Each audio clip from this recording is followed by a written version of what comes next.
black nobility is a wealthy aristocracy of elite ruling families who solidified their power in the 12th century by intermarrying with the wealthy godfather families of Venice, Italy. During the bloodbaths of the Christian Crusades, this brutal Italian oligarchy captured the trading monopolies. Over the centuries, the black nobility have used their power and wealth to rape, plunder, and exploit every corner of the globe. Dr. John Coleman's book, The Committee of 300, describes the history of assassinations, kidnappings, robbery, rape, blackmail, coercion, and terror committed by these inbred families on a grand scale. Today, they enrich themselves from the illegal drug and arms trade using well-distanced intermediaries. An estimated $280 billion in flight capital and drug money flows into their secret Swiss accounts. Who are these ruling black nobility families? They include the House of Hanover, Germany, the House of Habsburg, Austria, the House of Orange, Netherlands, the House of Liechtenstein in Liechtenstein, and most importantly, the House of Guelph in Britain. All of these family houses can be found on Queen Elizabeth II's family tree.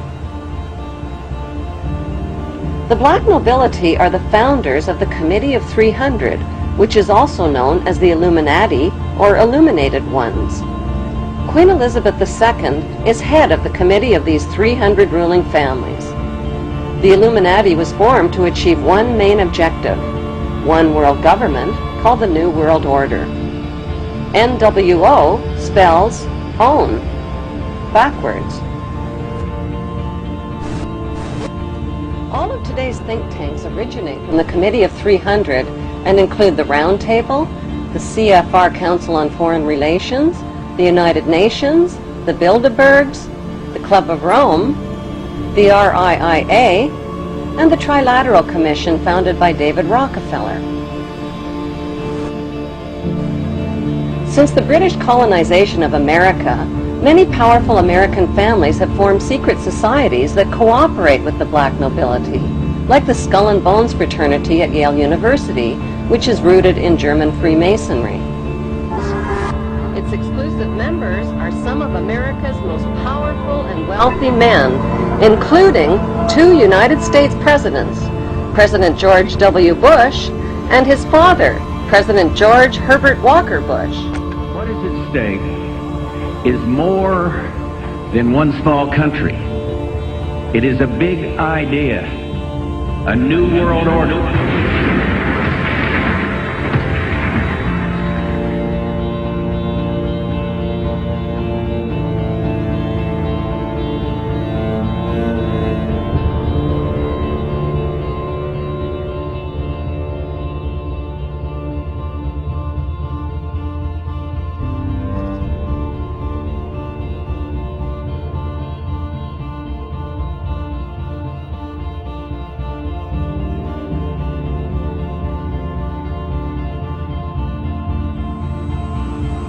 Besides their many castles, palace mansions, wineries, racehorses, and exotic resorts, the Rothschilds bought Reuters in the 1800s.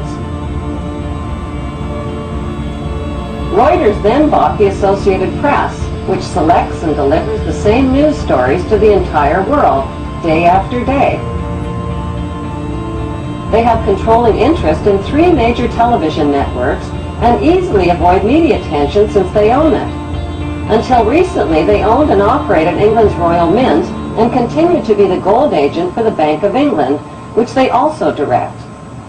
They control the LBMA, London Bullion Market Association, where 30 to 42 million ounces of gold worth over $11 billion are traded daily. The Rothschilds earn millions weekly just on transaction fees alone. They also fix the world price of gold on a daily basis and profit from its ups and downs. Over the centuries, the Rothschilds have amassed trillions of dollars worth of gold bullion in their subterranean vaults and have cornered the world's gold supply. They own controlling interest in the world's largest oil company, Royal Dutch Shell. They operate phony charities and offshore banking services where the wealth of the black nobility in the Vatican is hidden in secret accounts at Rothschild Swiss banks, trusts, and holding companies. Although Evelyn Rothschild looks like a harmless gray-haired old man, make no mistake about it, Rothschild and his ancestors have handpicked presidents, crashed stock markets, bankrupted nations, orchestrated wars, and sponsored the mass murder and impoverishment of millions. The wealth hoarded by this one family alone could feed, clothe, and shelter every human being on Earth.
I met Rockefeller through a female attorney I knew who called me up one day and said, one of the Rockefellers would like to meet you. I had made a video called Mad as Hell, and he'd seen the video and wanted to meet me and knew I was running for governor of Nevada.